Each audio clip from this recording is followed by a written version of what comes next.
Right, it's been way too long. I'm so sorry. We're finally doing this now.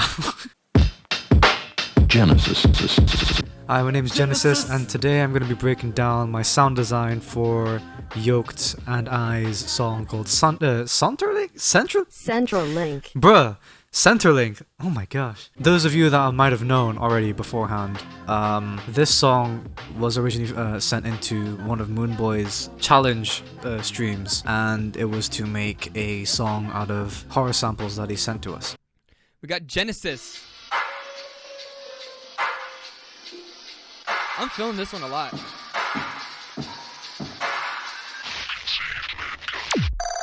And this is the project file on its early stages before it was sent to Yoked, because Yoked did a lot of other stuff as well. This is, this is it. If you haven't heard it before, I'll play it now.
So everything you just heard is made from the sample pack entirely, and it was made from all of these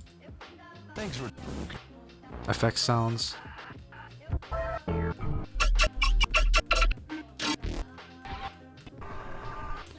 And I'll break it down to you right now. Okay, first of all, we got the drums. So first of all, we have the kick drum. The kick drum is actually from the sub of this bass loop right here. I turned it into a kick drum by getting just the sub part of it and adding a pitch envelope as well as a filter envelope just to make sure not that many highs will come through. And then crazy EQing.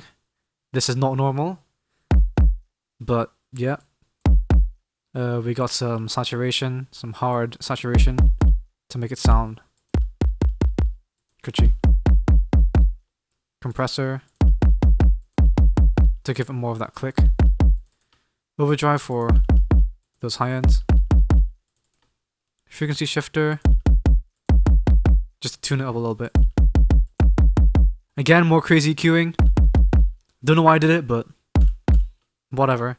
And then for the snare or clap, it's actually this sound right here, if I can find it.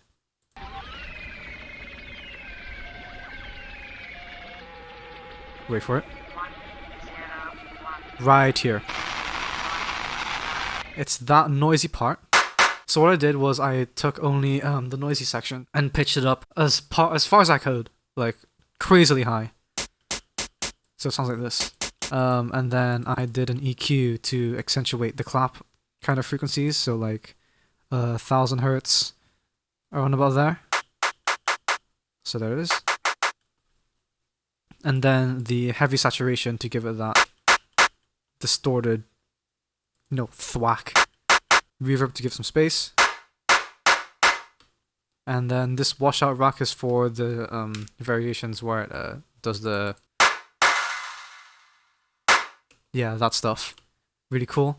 The hi-hat, or the shaker. Same technique, but this time I accentuated like the 5k hertz area. Because I'm using like one MIDI channel to house all my drums in. Instead of using track delay, I use a regular delay plugin, but with full dry wet, and I use the time function here to change how much is delayed. Alright, next we have the harmonic stuff that gives the melody. So we have this sound here. And this is from this sound over here. That's practically like a very noisy but bandpassed saw wave. So I took 4 cycles instead of 1 because I wanted to give it a bit more character. If you repeat that, you should be able to get a steady pitch, if I can show it here. Yeah, and with the amplitude envelope, I made it to pluck, and I bandpassed it to get rid of that high end. Add a track delay. We've got an EQ.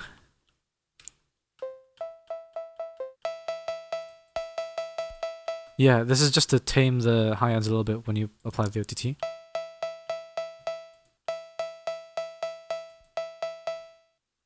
Then we have reverb for the smush, the space. Really cool.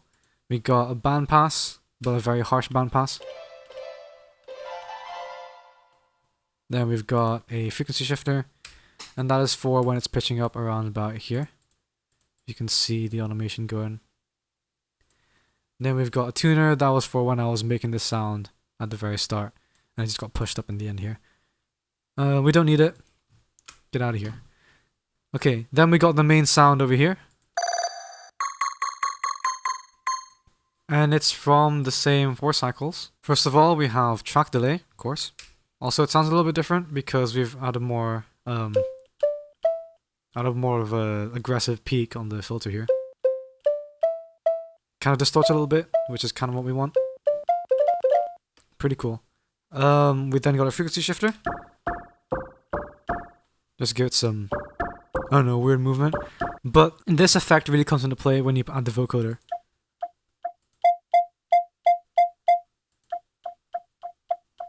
Even though it turns the volume down to the vocoder a lot, as you can hear. But what I'm after is the additional like weird harmonics in there. And the movement that you can hear. And then I added an erosion to bring back some of the high end. Now, corpus. I absolutely love corpus, and I use it for tonal delay kind of sound. And it gives it that nice, that nice jittery kind of sound. And I've tuned it to the key of the song, which is F, but I tuned it to the minus octave. The thing about corpus is that the tonal delay trick only works with pipe or tube mode. And what these algorithms are is basically like, of course, a tonal delay, but you can only hear like the you can only hear the separate delay kind of repeats if you're on a very low octave. So if I put this to the higher F, like about here, F2, it's sounding more like, as it says on the algorithm, a pipe. But having it down at the lower octave gives it that nice little wet feel. Then we have beat repeat. This is for the glitches in the variation of the flow here. Like right there.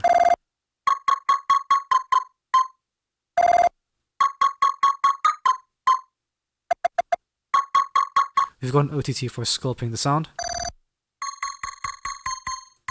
So now we bring out all those nice high-end things And now we've got EQ. That's to get rid of the low end. Then we've got reverb for the space finally.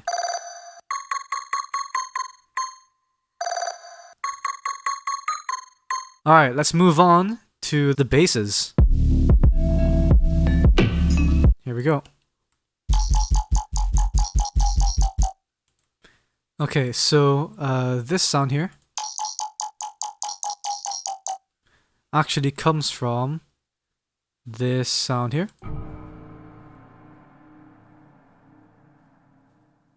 First of all, pitching everything up over here to like a crazy amount. Again, the max over here on Ableton. And I changed the length of the clip to give it some groove. Kind of like when you're opening up a hi-hat. Depending on how choked the hi-hat is, it can give some groove. And first of all, I got a track delay. Nice. And then some frequency shifter to get this weird tone. Corpus again for the tonal delay. Wow, that's loud. Vocoder. And then frequency shifter again. But this time on a little bit under half dry wet, just to give it more of that low end body to that thin sound. I also added some LFO to it to have some movement. I got an EQ to tame the sides. OTT to sculpt the sound a bit again. Another frequency shifter, but this is for the pitch variation, I'm guessing. Yeah, like right here.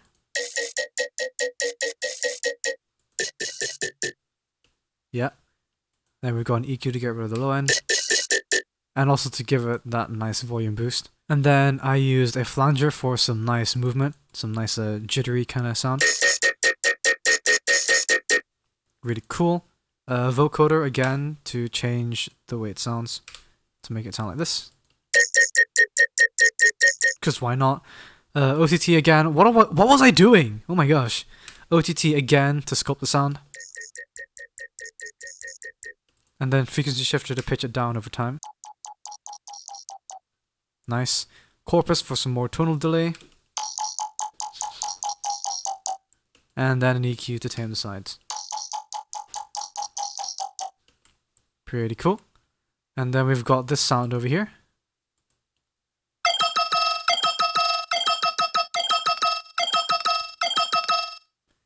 And it's actually a layer of this sound over here. And this one. So this sound is actually one hit of the melody that I rendered out. The sample sounds like this, if I can turn off all the effects. You can hear it there. The whole flow of the sound comes from having the loop function turned on, but not matching like the traditional like timing grid. So you know, like the loop is not a quarter note length, it's not an 8 note length, it's somewhere in between, and having it a little bit off gives it that nice quintuplet like flow. So if I turn this on and then the metronome. Pretty cool. We need more quintuplets in music. Love it. Then we have an OTT to sculpt the sound. Vocoder. You can tell I love this effect. Then we got the corpus for more of a texture shaper instead of a tonal delay, since I'm using the beam mode this time. And I automated the inharmonic knob to give it some different pitches.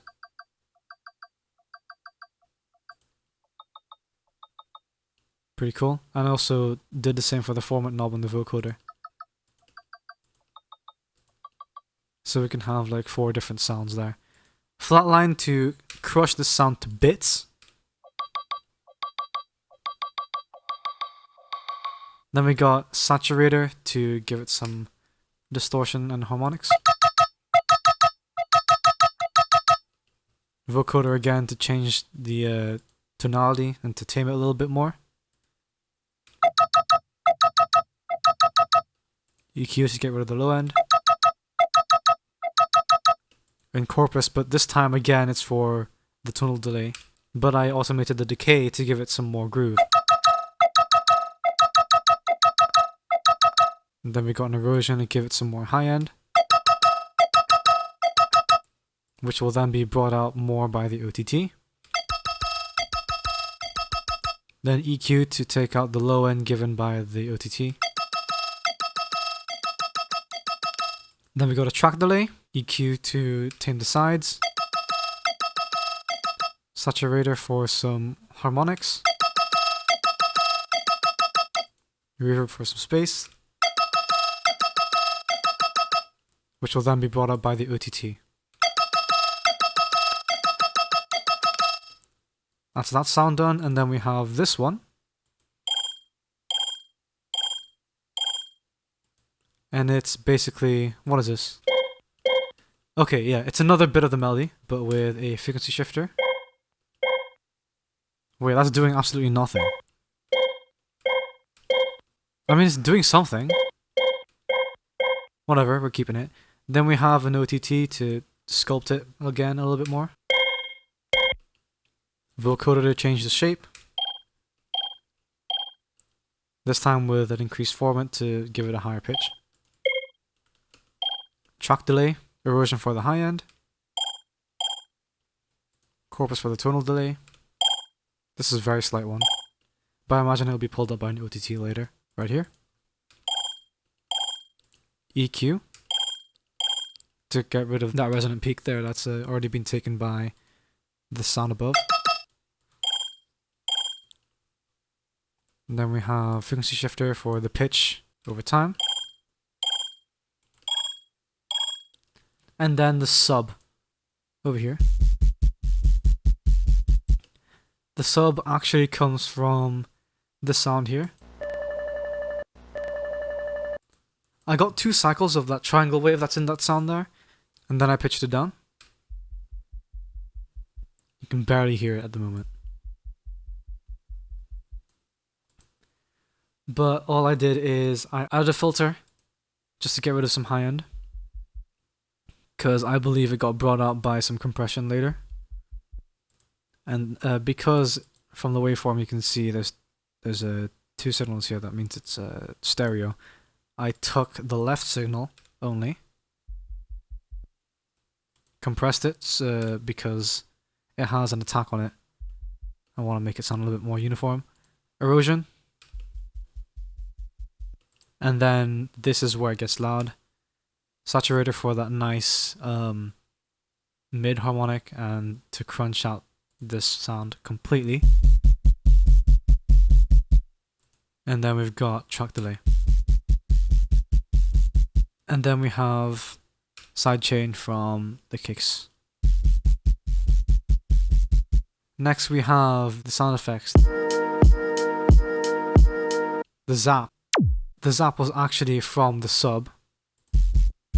All I did was I duplicated the sub, took off all the effects,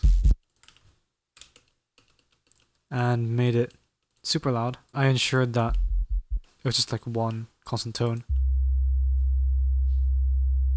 And then I put a pitch envelope on that, resampled it, put it back in here, and then put another pitch envelope so it sounds like it's going from like crazy high to crazy low. And there's your zap. Next we got this crash sound. And it's basically this sound over here, if I can find it. It's basically that sound again, but I took a small section of it, added an EQ to get only the high end, or most of the high end actually. OTT to, you know, bring it out even more, and then the main thing is the vocoder over here. I left that on the noise mode, put it on a few bands like 8, and I put the depth all the way to the left, all the way to 0%, which means that that you're only hearing the noise carrier signal on the vocoder. And then I used a higher attack and a really long release to give it that nice noisy hissing sound. Basically like a hit of white noise. And then the auto filter is what gives it that sweep. Glue compressor to tame that transient at the beginning. And to make it sound more uniform. We got some delay. Then we got an OTT to bring that out a little bit more. Nice. Then some reverb for the space. And then an EQ to get rid of that low end. Very cool. And then we've got this this ride kind of sound. It's the same kind of principle, but this time I use a utility for the left and right kind of bounciness. The reason why I didn't use the pan here is because I also want to leave the stereo kind of sound from the reverb and stuff at the end. But same chain applies. You know, I literally just copied and pasted the crash, but then changed a few things like the EQ over here. And then we have the ambience.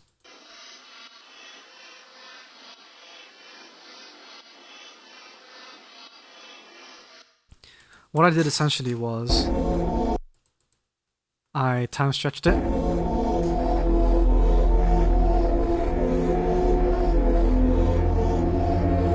And changed it to repitch mode to give it that nice low kind of sound.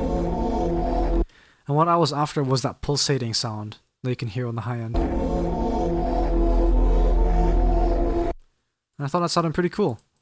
So I pitched it down a lot and added an EQ to isolate only the high end.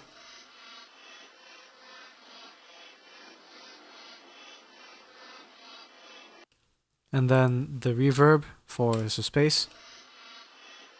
And then the OTT to sculpt it out a bit more. Then we have this ambience over here.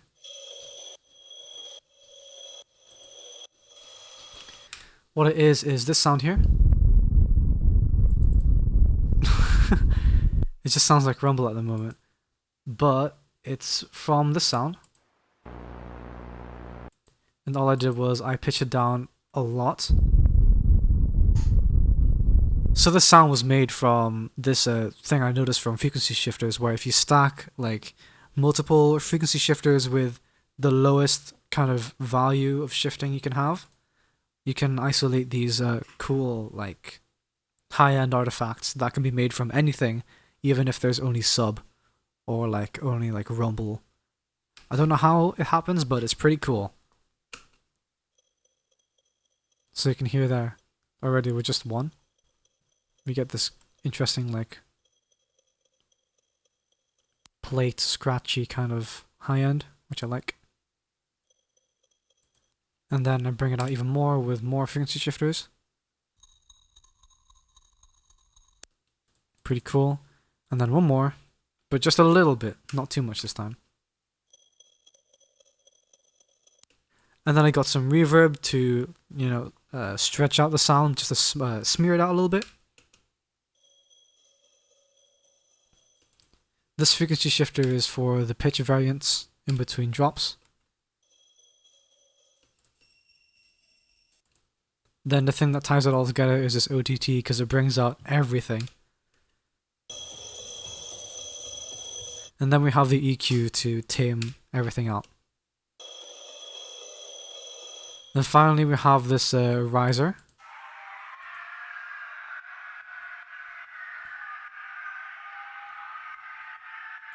And all it was just this sound right here. Again. And then all I did was take it, smear it out with the reverb, then do some EQing to take out the low end rumble, and then I pitched it up over time with the frequency shifter. That's it. And after all that, you should have the song. Let's go! Alrighty, thank you for watching my rushed and very lazy video. I might have a few more things coming up soon if you guys are interested, like more sound design stuff, some mixing tips, but other than that, you can follow me on, I don't know, look at the screen now. But yeah, that's pretty much it. Thank you guys for watching. Subscribe if you wanna, I don't know. But yeah, that's it. Thank you guys. In a bit. This is the Genesis.